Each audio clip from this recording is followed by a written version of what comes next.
চীনের গুইয়াং শহরে জমির সংকট মোকাবেলায় প্রায় ৩ দশক আগে নেওয়া এক ব্যতিক্রমী নগর পরিকল্পনা এখন উদ্ভাবনী আবাসন ব্যবস্থার উদাহরণ হিসেবে পরিচিতি পেয়েছে। শহরের কেন্দ্রের কাছাকাছি অব্যবহৃত জায়গায় সর্বোচ্চ ব্যবহার নিশ্চিত করতে একটি উড়াল সেতুর নিচে গড়ে তোলা হয় একাধিক আবাসিক ভবন। ১৯৯৭ সালে নির্মিত সুইকৌসি সেতু বা সুইকৌসি ওভারপাস চালুর পরপরই এর নিচের জায়গায় ব্যবহার করে আবাসন প্রকল্প বাস্তবায়নের সিদ্ধান্ত নেয় গুইয়াং সিটি কর্তৃপক্ষ। সাশ্রয়ী মূল্যের আবাসনের জন্য পর্যাপ্ত জমির অভাব থাকায় শহরের প্রান্তে সম্প্রসারণের পরিবর্তে কেন্দ্রের কাছাকাছি অব্যবহৃত স্থানকেই কাজে লাগানো হয়। সেতু নির্মাণের ২ বছর পর এর নিচে প্রায় ১০টি আবাসিক ভবন নির্মাণ করা হয়।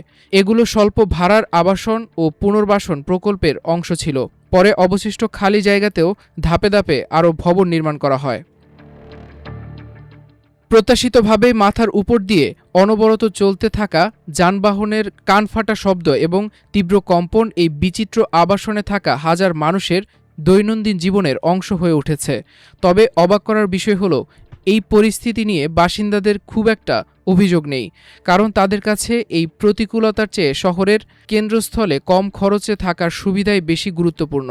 ফলে ধীরে ধীরে তারা এই শব্দ আর ঝাঁকুনির সঙ্গে নিজেদের মানিয়ে নিয়েছেন এবং এটিকে তাদের অনন্য বাসস্থানের একটি নিজস্ব বৈশিষ্ট্য হিসেবেই মেনে নিয়েছেন। বাসিন্দাদের জীবনযাত্রার মান কিছুটা উন্নত করতে পরে কর্তৃপক্ষ সেতু দিয়ে ভারী ট্রাক চলাচল নিষিদ্ধ করে। এতে শব্দ ও কম্পন কিছুটা কমেছে। যদিও সড়কের ধুলাবালি এখনও ঘরে ঢুকে পড়া ঠেকানো কঠিন এবং এটি গুইয়াংয়ের সবচেয়ে আরামদায়ক আবাসিক এলাকা নয়, তবুও কম খরচ ও শহরের কেন্দ্রের নিকটবর্তী অবস্থানের কারণে এলাকাটি এখনও বাসিন্দাদের কাছে আকর্ষণীয়। বর্তমানে ৪০ লাখের বেশি জনসংখ্যার গুইয়াং শহরে সীমিত জমির সর্বোচ্চ ব্যবহার নিশ্চিত করার একটি উদ্ভাবনী নগর পরিকল্পনার উদাহরণ হিসেবে সুইকৌসি সেতুর নিচে এই আবাসিক এলাকাকে বিবেচনা করা হয়। মাল্টিমিডিয়া ডেস্ক, আমার দেশ।